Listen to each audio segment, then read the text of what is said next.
আসসালামু আলাইকুম ওয়া রাহমাতুল্লাহি ওয়া বারাকাতুহু। আশা করি আপনারা সবাই ভালো আছেন। আজ আমি আপনাদের সামনে আলোচনা করব রুবাই বাব সম্পর্কে নিয়ে। এর আগে আমরা যেগুলো আলোচনা করছি সেগুলো হচ্ছে সোলাসি মুজাররদ আর একটা সোলাসি মজিদ ফিহির মায়ে হামজা অসল গয়রে হামজা অসল। মায়ে হামজা অসলের 9 বাব এবং গয়রে হামজা অসলের 5 বাব। আর এখানে মুজাররদের 8 বাব, মুতাররদের 5 বাব, শাযের 3 বাব, মোট আমরা 22 বাব আলোচনা করেছি। আজকে আমরা আলোচনা করব রুবাই মুজাররদ নিয়ে। তো রোবাই মোজাররদ বলতে কি বোঝানো হয়?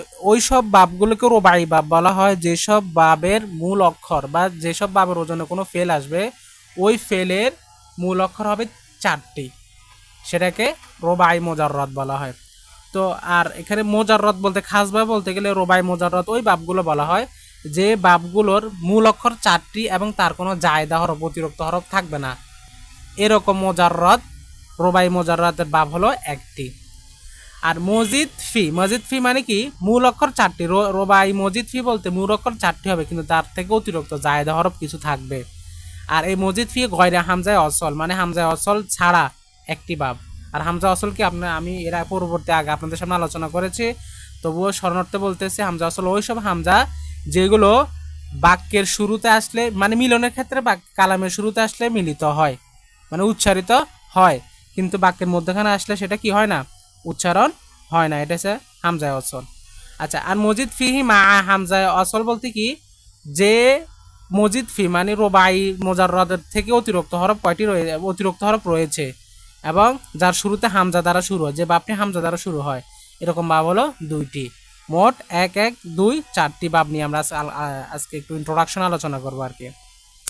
আর 4টি বাব কি কি দেখেন, ফাআলাতুন, আর তাফালুলুন, ইফইল লালুন, ইফ ইফ আইন লালুন, এটা নুন, ইফ আইন লালুন, এই হলো 4টি বাব।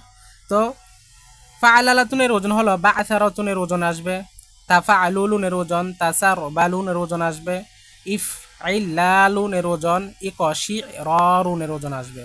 আল ইফ আইন লালুন এলে এটা আসবে ইবেরিন শাকুনের ওজনে। তো আজকে জাস্ট আমি আপনাদের সামনে এই 3 মিনিটের একটা ভিডিও তুলে ধরতেছি শুধু রোবাই সম্পর্কে একটু আলোচনা করে এবং তার বাবগুলোর সাথে পরিচয় করে দেওয়ার জন্য। ইনশাআল্লাহ তাআলা আগামী ভিডিও থেকে আমি এই 4টি বাব ধারাবাহিকভাবে একটি বাব এক একটি ভিডিওতে তুলে ধরার চেষ্টা করব আপনাদের সামনে। আর সেখানে থাকবে ওই বাবের চিনার পদ্ধতি এবং তার সরফে সগীর প্লাস একাধিক মাসদার দ্বারা তার প্র্যাকটিস। তো সে পর্যন্ত সবাই ভালো থাকুন, সুস্থ থাকবেন। আল্লাহ হাফেজ। আসসালামু আলাইকুম ওয়া রাহমাতুল্লাহি ওয়া বারাকাতুহু।